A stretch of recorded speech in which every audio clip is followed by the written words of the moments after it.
En el nombre del Padre, del Hijo, del Espíritu Santo. Amén. Ven, Espíritu Santo, y llena los corazones de tus fieles, y enciende en ellos el fuego de tu amor. Envía tu Espíritu Creador, y se renovará la faz de la tierra. Estamos estudiando el Catecismo de la Iglesia Católica, su primera parte, la profesión de la fe, segunda sesión, la profesión de la fe cristiana, capítulo 3, creo en el Espíritu Santo, artículo 9, creo en la Santa Iglesia Católica, párrafo 6, María, Madre de Cristo, Madre de la Iglesia. Estamos en este párrafo en el primer apartado donde el Catecismo dedica 7 números al tema general que tiene como título María, Madre de Cristo, Madre de la Iglesia, y el día de hoy vamos a profundizar en el número 966 con el tema que tiene como título La Asunción de María.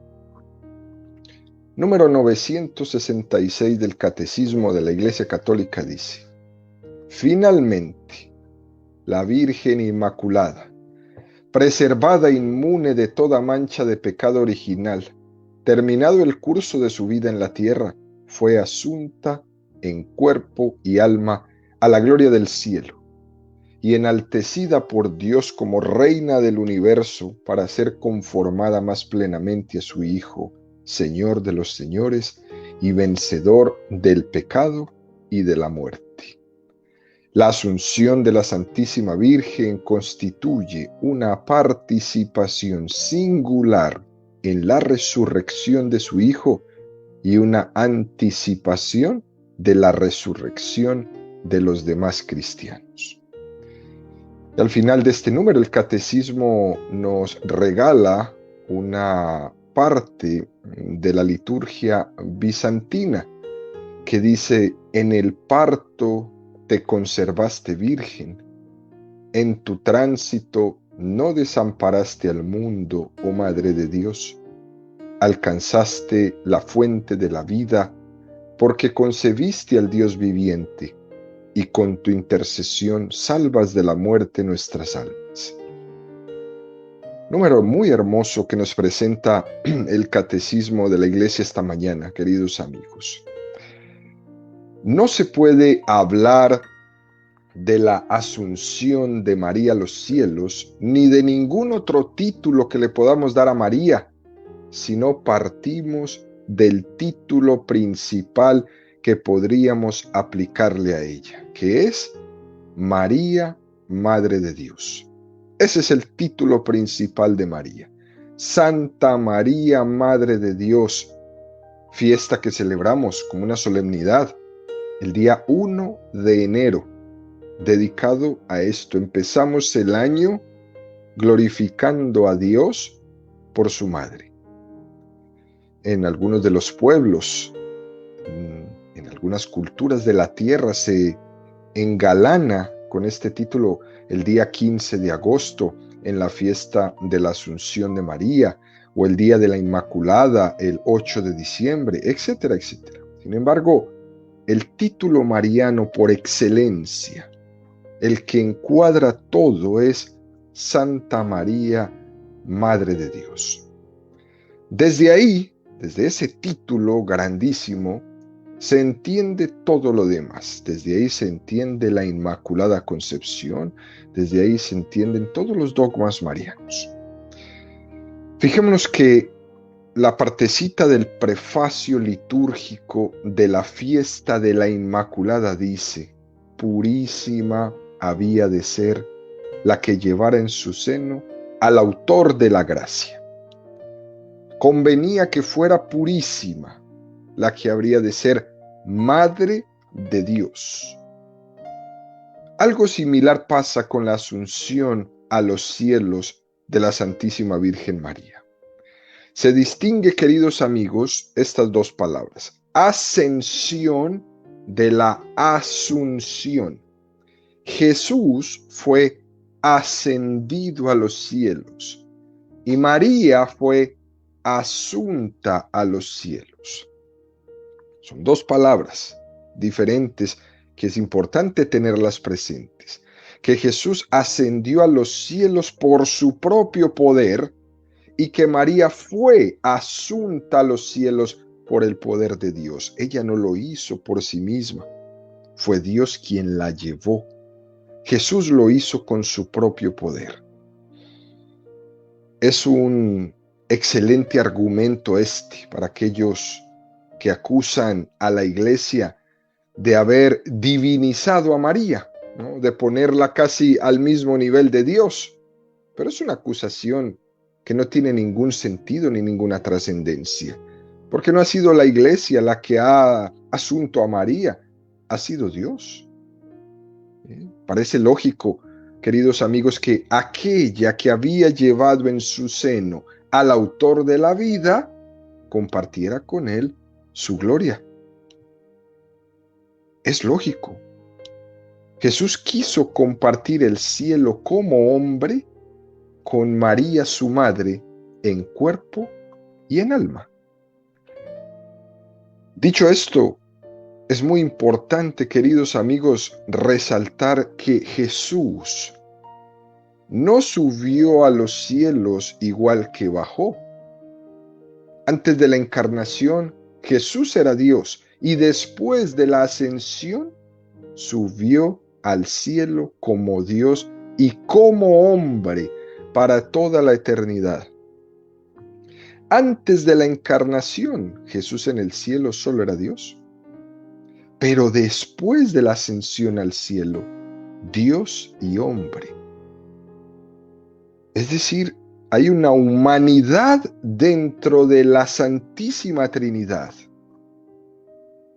Jesús no se hizo hombre durante 33 años solamente. Podemos decir que en la encarnación algo ha cambiado en el seno de la Trinidad, que en la Trinidad, después de la ascensión de Jesús, la Trinidad tiene una humanidad. Y esto lo tenemos que tener presente, queridos amigos, para entender que Jesús en el cielo no solamente ama con amor divino, sino que también ama con amor humano. El hecho de que María está asunta en los cielos, al mismo Jesús le permite prolongar con ella en su corporalidad resucitada el cariño que le tuvo en la tierra. Ama con amor humano desde el cielo. Y con esa asunción de María al cielo, Dios corona la obra de su gracia. Era la promesa que faltaba a aquella que había sido fiel, a aquella que había dicho ese hágase, a aquella alma generosa, a aquella que había preservado de toda mancha. La asunción al cielo era la corona de esta obra de gracia. A veces se habla de la asunción de María como si esto fuera un privilegio. Pero en nuestra cultura, esta palabra privilegio pues resulta un poco antipática. Lo cierto es que se trata de los privilegios de María, no en cuanto a privilegio por encima de, sino que se trata de los medios a través de los cuales la gloria de Dios resalta más ante nuestros ojos. María no se vanagloria de lo que Dios hace en ella. Tantas veces que nos vanagloriamos por cualquier obra buena que podemos hacer, cuando es Dios mismo el que nos permite hacer esas obras.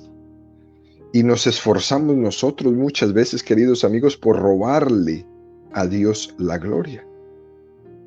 Es verdad que María se turba ante la obra de Dios y sabe que ha sido elegida de Dios de una forma inmerecida, pero ella se ofrece a Dios para que haga en ella obras grandes y además lo confiesa, pero no va vanagloriándose.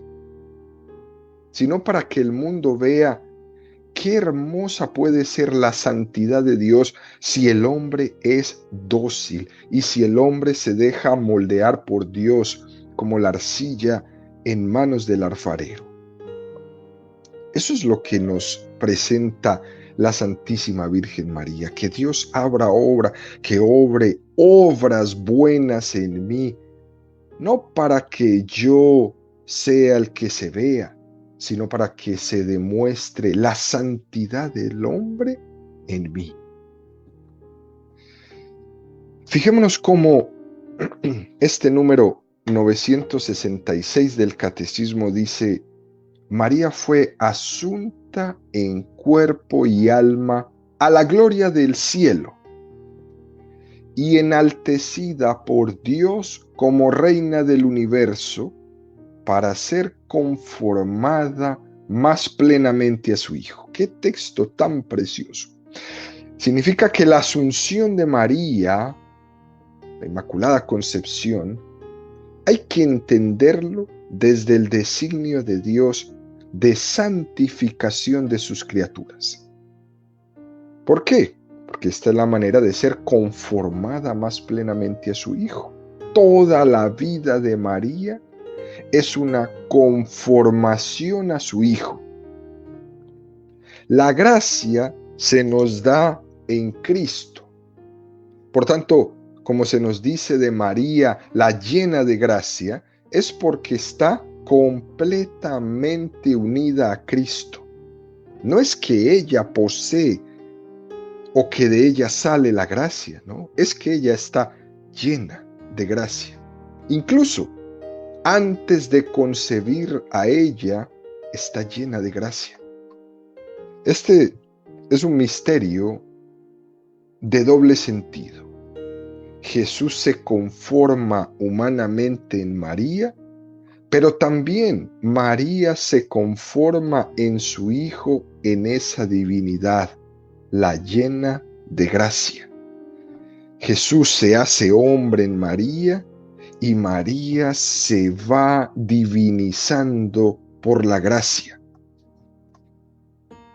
Tomamos como ejemplo la vid. María es un sarmiento de la vid que es Cristo, del que recibe la vida divina. Y Cristo es un sarmiento de María porque de ella recibe la vida humana. Esto es muy precioso.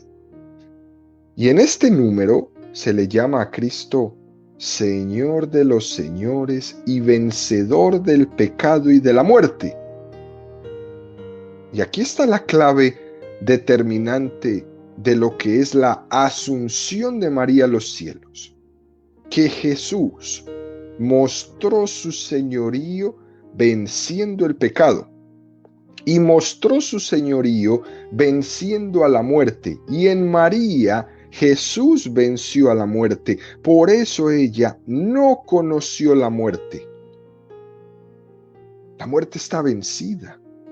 Y en María Jesús lo demostró. María es como un ícono que refleja clarísimamente la victoria de Cristo sobre el pecado y sobre la muerte. María tiene una participación muy especial en esa resurrección de su Hijo y una participación tan grande que nos anticipa a lo que a nosotros nos va a suceder. Fijémonos lo que nos dice el dogma católico. María fue asunta a los cielos en cuerpo y alma. Esta es la manera más preciosa como la Iglesia definió por boca del Papa Pío XII el 1 de noviembre de 1950 este dogma de la Asunción de la Santísima Virgen María al cielo. Dice el Papa, o dijo el Papa en ese momento: pronunciamos, definimos y declaramos ser dogma divinamente revelado que la Inmaculada Madre de Dios, siempre Virgen María, cumplido el curso de su vida terrena, fue asunta en cuerpo y alma a la gloria celeste. Este es el texto del dogma. Hay errores en cuanto a la fe católica, sin duda alguna, cuando nos olvidamos de cuál es la fe sobre el más allá y la muerte. Sin duda alguna. Que la fe católica enseña que en el momento de la muerte tiene lugar la separación del cuerpo y el alma, y que el alma es juzgada en un juicio particular en el momento de su muerte, y de ahí de ese juicio dependerá el estado de existencia para el resto de la eternidad, o en el cielo, o en el purgatorio, o en el infierno. Y ese estado dependerá si el alma está limpia, o si el alma necesita purificación, o si el alma se ha autoexcluido de la gracia. En la espera de la resurrección definitiva, que tendrá lugar el día de la parusía, en la segunda y definitiva venida de Cristo, entonces tendrá lugar la resurrección de los cuerpos, y estos cuerpos se unirán nuevamente a sus almas. ¿Qué hizo María? María está adelantando al resto de los santos, a nosotros, lo que ellos serán al final de los tiempos. María nos da la esperanza de lo que es el cielo, entrar en él en cuerpo y en alma. Eso es lo que la Asunción de María nos ofrece. Que en el cielo estaremos en cuerpo y en alma, no solamente en alma como están las almas hoy, sino en la resurrección todos los cuerpos recobrarán sus almas e irán en cuerpo y en alma al cielo si lo han merecido, o al infierno si cada uno se ha autoexcluido de la gracia. Los santos, por ejemplo, están disfrutando de Dios en estos momentos, los santos en el cielo. Pero a esos santos les falta algo, están como a medias, porque están disfrutando de Dios en su alma, pero les falta su cuerpo, porque nosotros no solamente somos alma, somos cuerpo y alma. Y esas almas, aunque estén en el cielo en estos momentos, o en el purgatorio, o en el infierno, necesitan recuperar sus cuerpos. Y lo vamos a hacer. Y ese será el regalo de la resurrección. Que cada uno recupere su cuerpo. Que cada uno recupere su dimensión corporal. Y entonces así estaremos completos. Y entonces las almas que están en el cielo estarán completas en cuerpo y en alma, como la Santísima Virgen María está, disfrutando de la plenitud de Dios, no solamente su alma, sino también su cuerpo. Qué cosa tan hermosa esto que nos regala la fe católica. Y no es un cuento o un invento. ¿Por qué? Porque María ya lo está haciendo. Además de esto, Jesús ha querido gozar de su madre tal y como la gozó en la tierra. Así la está gozando en el cielo, en cuerpo y alma. Y sin lugar a duda, es lo que María se merece. Después de su entrega generosa, después de su fiat, después de su sí, María lo único que merecía era gozar de su Hijo plenamente, en cuerpo y en alma. Cuando a nosotros se nos muere un ser querido, sufrimos. Pero sufrimos ¿por qué? Sabemos que su alma está con Dios, pero sufrimos porque no tenemos su cuerpo. Jesús no se dio el lujo de este sufrimiento, porque a su madre se la llevó en cuerpo y en alma terminada su vida terrena. Es lo que nos va a pasar a todos nosotros. vamos siguiendo detrás de María.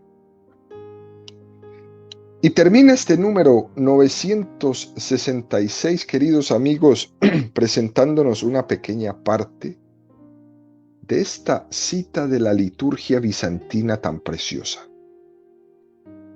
En el parto te conservaste virgen. En tu tránsito no desamparaste al mundo, oh Madre de Dios. Alcanzaste la fuente de la vida porque concebiste al Dios viviente y con tu intercesión salvas de la muerte nuestras almas. Esto realmente es algo tan bonito. Recuerden ese proverbio que hemos estudiado y que hemos mencionado muchas veces que tenían los latinos: lex orandi, lex credendi. Aquello que la iglesia reza es lo que la iglesia cree. Y esto es a lo que nos invita. A que si se quiere profundizar en lo que es la fe, fijémonos detalladamente en aquellas cosas que rezamos en la liturgia de la iglesia. Porque en esa liturgia es donde se expresa la fe. Porque en la iglesia primero rezamos y aquello que rezamos lo creemos. Y es por esto que el catecismo nos lleva una y otra vez a los textos de la liturgia. ¿Por qué? Porque es lo que la iglesia reza. Y una vez rezado lo creemos. Cuando se habla en este texto de la dormición de María, es que María tuvo un tránsito de esta vida a la vida eterna sin que llegara a separarse el cuerpo del alma. ¿Qué quiere decir esto? Que María no conoció la muerte. A ese tránsito se le llama con el término dormición, la dormición de María. De todas maneras, queridos amigos, existen diferentes tradiciones. Y esto ya son detalles teológicos en los cuales no vamos a entrar. Que si murió, que si no murió, que si... Bueno, detalles que tendríamos necesidad de otro escenario para poder hablar de ello. Pero en términos generales, María no conoció la muerte porque fue llevada al cielo en el momento de su dormición. Hay una iglesia en Jerusalén, cerca del torrente Cedrón, donde se conserva un sepulcro. Ese sepulcro, la tradición dice que era el sepulcro de la Virgen María, que nunca fue usado. Según esto, la Virgen María habría sido asunta al cielo en cuerpo y el alma, y por eso su cuerpo nunca tocó ese sepulcro. Sea una tradición o la otra, queridos amigos, el caso es que lo principal es que la corrupción del cuerpo es una consecuencia del pecado.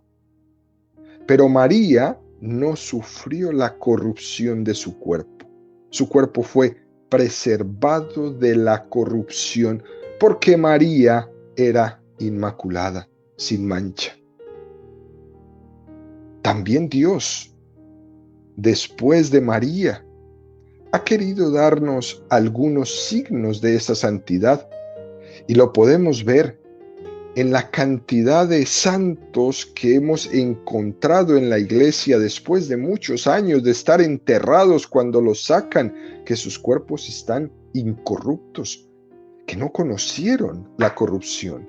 Santa María, Santa Teresita de Lisieux, San Pío de Pietrelcina, Santa Clara de Asís, San John María Vianney, San Vicente de Paúl, San Juan 23, y podríamos hacer una lista interminable de cuerpos que se han encontrado después de muchos años de estar enterrados. Cuando los abren, el cuerpo está como en el momento de su muerte, incorrupto. Esto no quiere decir que si un santo, su cuerpo ha sido encontrado pues ya corruptible, solo los huesitos, esto no quiere decir que si estaba así no fuera santo. Por ejemplo, el caso de San Francisco de Asís, imagínense ustedes, el gran santo San Francisco de Asís, su cuerpo no estaba incorrupto, pero de otros santos sí, como los que nombramos, San Vicente de Paúl o San Juan 23 o alguno de estos. Fijémonos cómo el himno litúrgico dice: en el parto te conservaste virgen.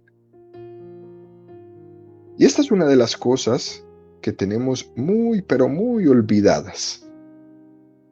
La confesión de la virginidad de María antes del parto, durante el parto y después del parto.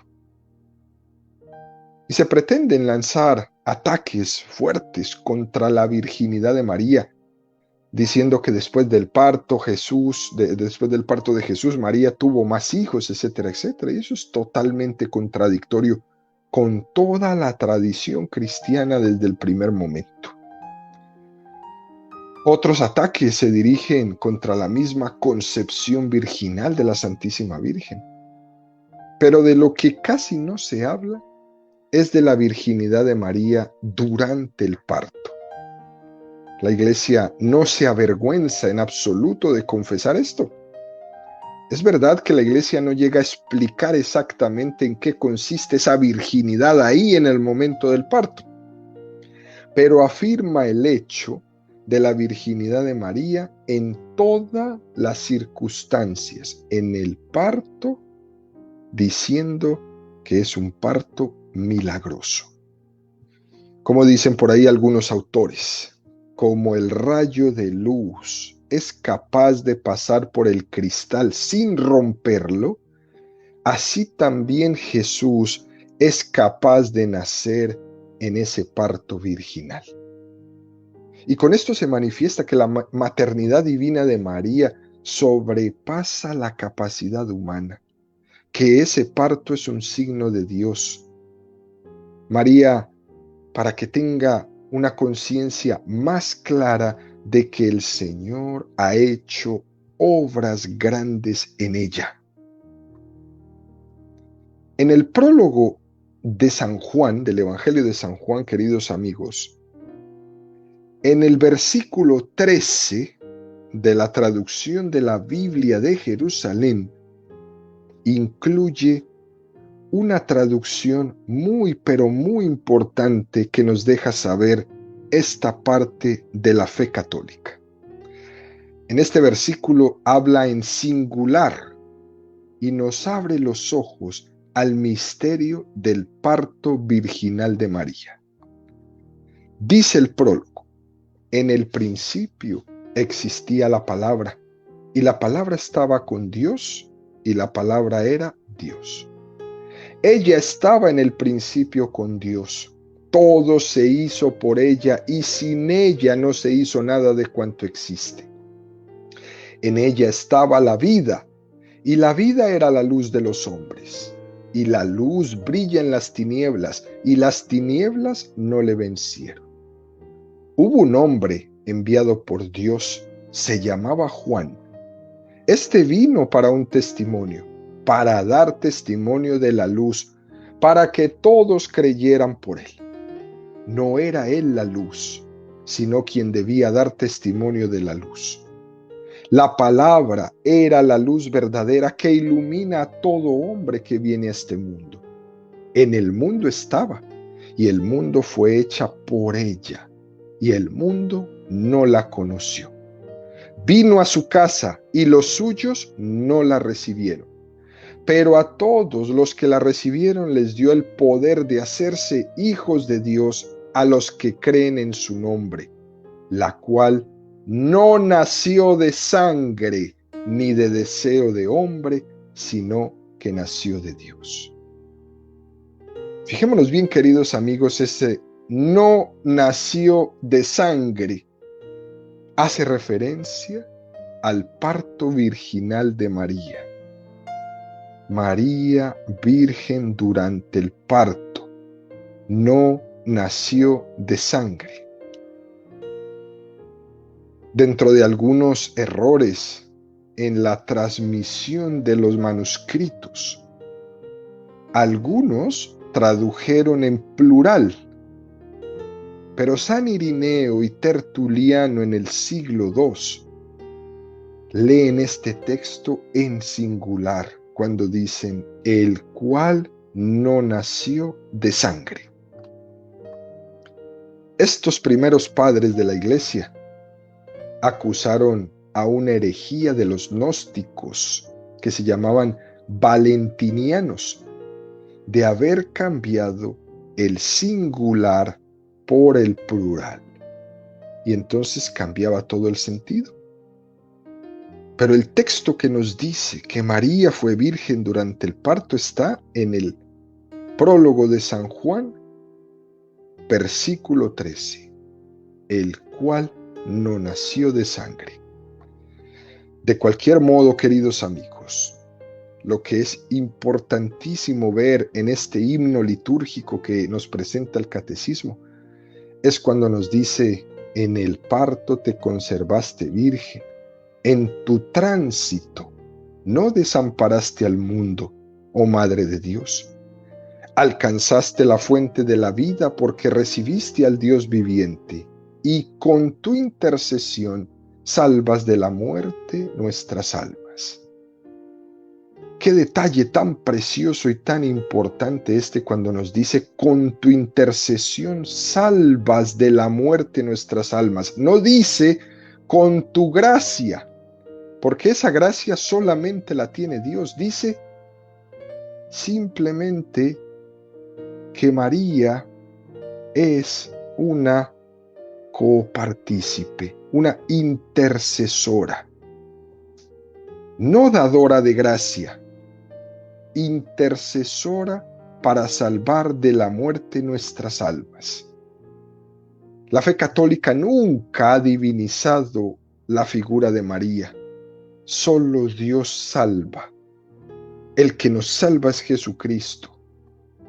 Pero lo que sí es que una cosa importantísima es que María con su intercesión nos alcanza esa salvación. En torno al sepulcro de María en Jerusalén, ese que nunca fue usado, los peregrinos en la Tierra Santa rezan esta oración y concluimos esta catequesis con esta preciosa oración. María se nos va al cielo, espíritu purísimo que no conoció varón, copartícipe excepcional con el Espíritu en la acampada del Dios encarnado, en la maternidad singular en su carne madre de Dios, por tanto besada cariñosamente 1000 veces por un niño. Pero ¿qué niño? Amante como todo niño, aunque era hijo unigénito del Padre y suyo mismo, corredentora con él desde siempre en la mente del Padre, en interminable vía dolorosa hasta la roca que nos salva, intérprete privilegiada de nuestras carencias ante el poder del Hijo glorioso, traspasada su carne desde su concepción y siempre como el relámpago fecundante del Espíritu. ¿Quién sería capaz de someter a muerte y corrupción y reducir a ceniza insignificante un cuerpo venerable ya en vida y de suyo glorioso? Lleno de gracia además, según la autorizada opinión de un arcángel. Nadie la sometió a corrupción y su Hijo Jesucristo quiso, por lo tanto, asumirla a los cielos en cuerpo y en alma.